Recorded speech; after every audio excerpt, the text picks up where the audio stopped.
a deputada Ação, o reitor Marcelo Unicamp e o vereador Carlos, que está presente agora, e parabenizar todas as intervenções de todos. E colocar que nós, da bancada do Partido dos Trabalhadores, que somos oposição aqui no Estado de São Paulo, a primeira coisa, e a gente vem lutando, é que a gente defende o orçamento regionalizado.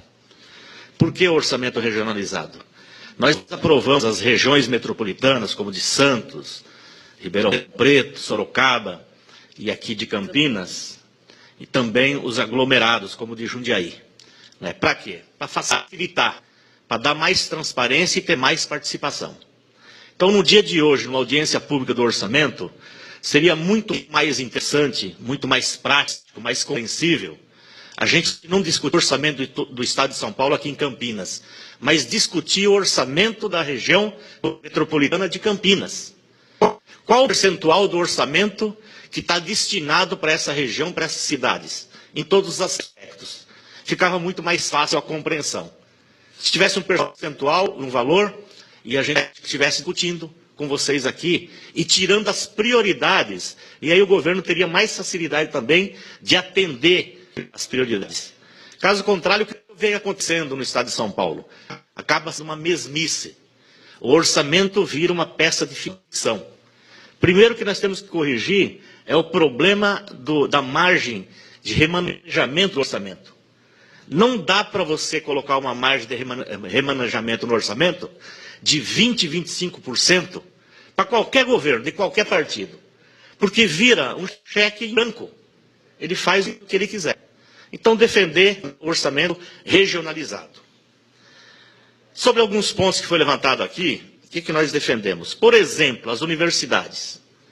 Nenhum estado do Brasil, só o estado de São Paulo, tem uma Unicamp, uma USP, uma Unesp e um Centro Paula Souza. Eu acho que essas instituições, esses centros de excelências, eles são muito poucos utilizados em termos de parceria com o governo do estado de São Paulo. Eu tenho certeza que a iniciativa privada do Estado de São Paulo e do Brasil utiliza muito mais esses centros de excelência do que o próprio governo do Estado de São Paulo na sua administração.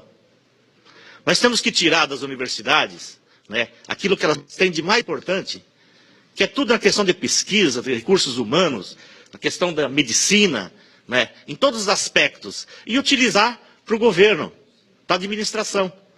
Então, acho que nós temos essa joia na mão e o governo não utiliza de forma adequada.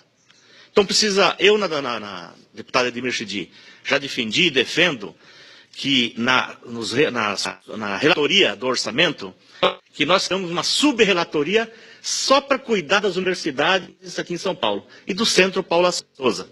Porque daí vamos discutir com os reitores, vamos discutir com todo o quadro acadêmico, e administrativo, para discutir o orçamento, o que necessita, o que é possível melhorar. Não dá para simplesmente colocar, o governo do Estado de São Paulo coloca que investe 31% na educação.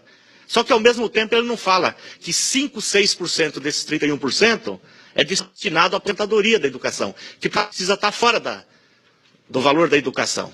Tem que estar em outra pasta e atendê-los bem. Então, é uma farsa dizer que investe mais do que o valor constitucional.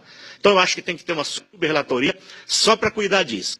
Não só sobre uma relatoria do orçamento, mas também na hora das contas, da aprovação das contas. A gente também vai discutir com eles o que é melhor em termos de eficiência do gasto das despesas. Então, a gente ter esse cuidado.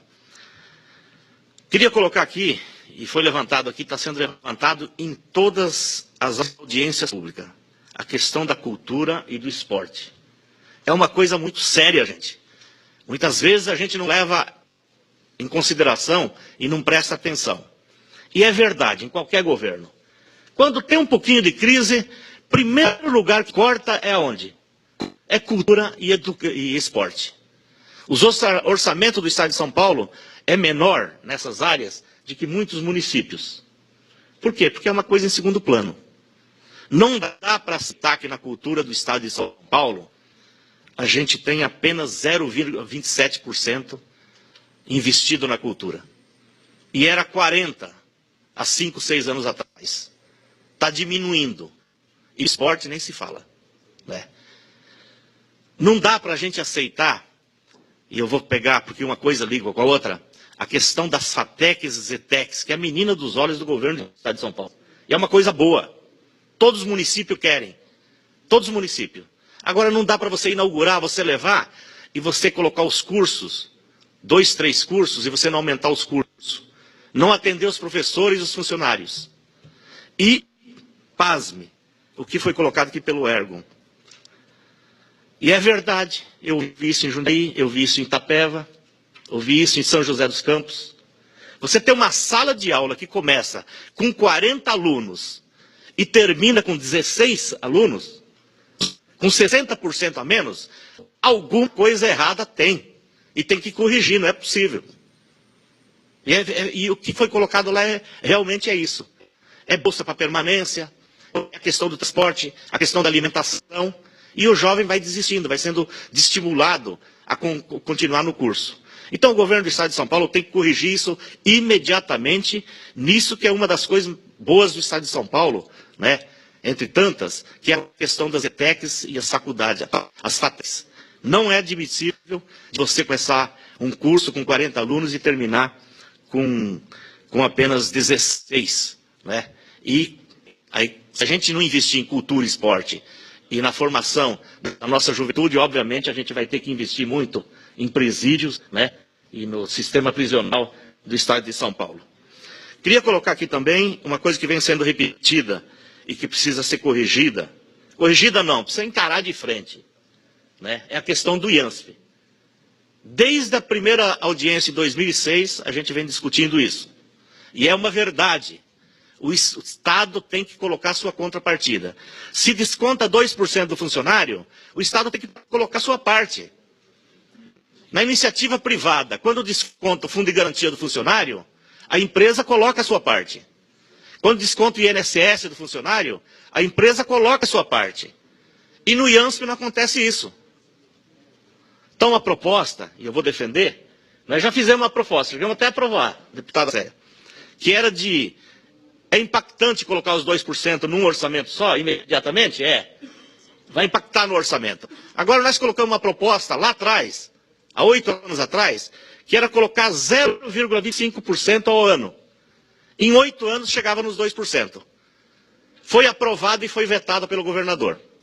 Agora eu vou voltar a uma proposta, da gente colocar 0,5% ao ano, em 4 anos a gente vai fechar essa conta de 2%. Isso é possível.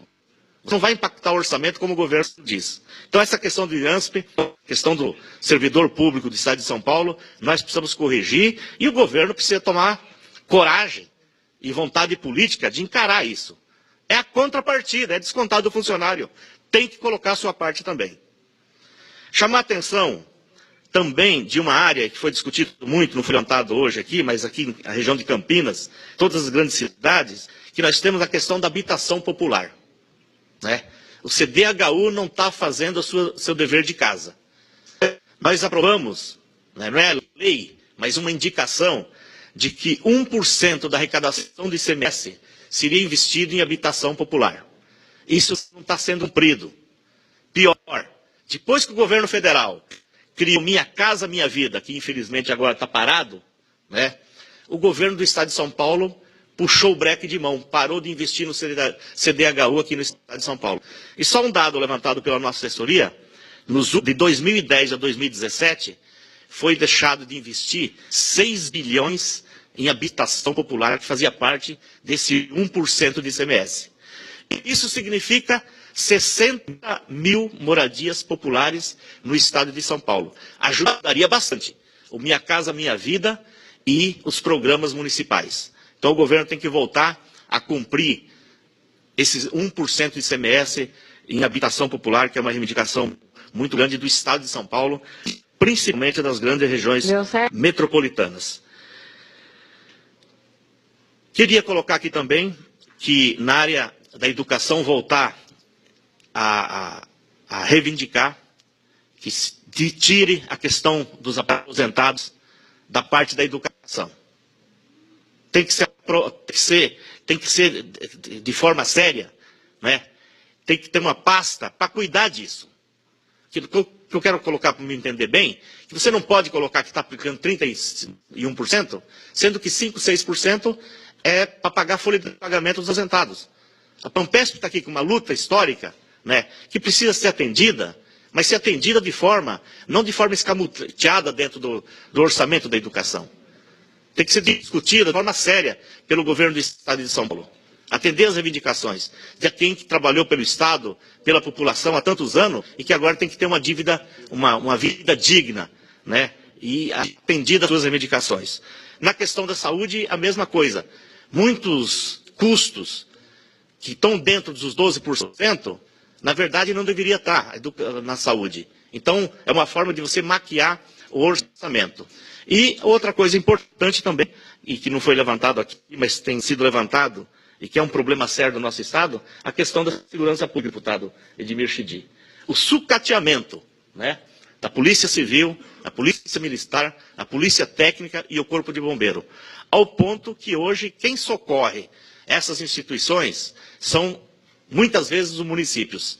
E quando o município tira dinheiro para atender uma obrigação do governo do Estado, falta no município.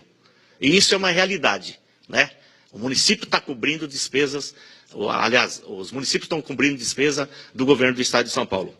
Portanto, eu acho que é de suma importância a gente fazer essas correções no orçamento do Estado de São Paulo e orçamento que precisa ser levado a sério. Aquilo que a gente aprova no orçamento ser executado. E fazer essas correções que nós precisamos fazer no Estado de São Paulo. O Estado de São Paulo está virando uma mesmice, né? Não se leva a sério o orçamento, e a gente não faz uma discussão adequada. A gente aprova muitas vezes, colhe informações das audiências públicas, aprova na Comissão de Finanças e Orçamento, chega no plenário, é reprovado tudo aquilo que a gente captou nessas audiências públicas. Então, os deputados da Assembleia Legislativa, que muitas vezes falam nas audiências públicas, falam nas audiências públicas de categorias, nas reivindicações, mas chega na hora de votar o orçamento no plenário, eles votam de acordo com a orientação do governo do Estado de São Paulo. E para a gente fazer mudanças, a gente tem que ter uma independência do Legislativo na hora de votar o orçamento, que é realmente a peça mais importante que a gente discute, a lei mais importante que a gente discute no Estado de São Paulo. Portanto, parabéns a todos que participaram e a gente vai continuar lutando para a gente modificar e a gente garantir esses direitos, né, e transformar o orçamento num orçamento transparente, justo e que atenda à necessidade do Estado de São Paulo. 207 bilhões é muito dinheiro. Agora, a política de um governo é a política da prioridade. É no que você vai investir mais. Se você investe menos do necessário na educação, no aposentado, funcionalismo público, na saúde, né, na questão da cultura e do esporte, que foi colocado tanto aqui, é porque você está colocando em outras áreas. Então é hora de a gente fazer uma análise profunda e a gente ver o que é prioridade no Estado de São Paulo. Estado rico, mas com muitos problemas e que a gente precisa direcionar a peça orçamentária para quem mais necessita. Parabéns, deputada Célia Leão, pelas suas intervenções. Grande abraço a todos vocês. Muito obrigado, nobre deputado Enio Tato.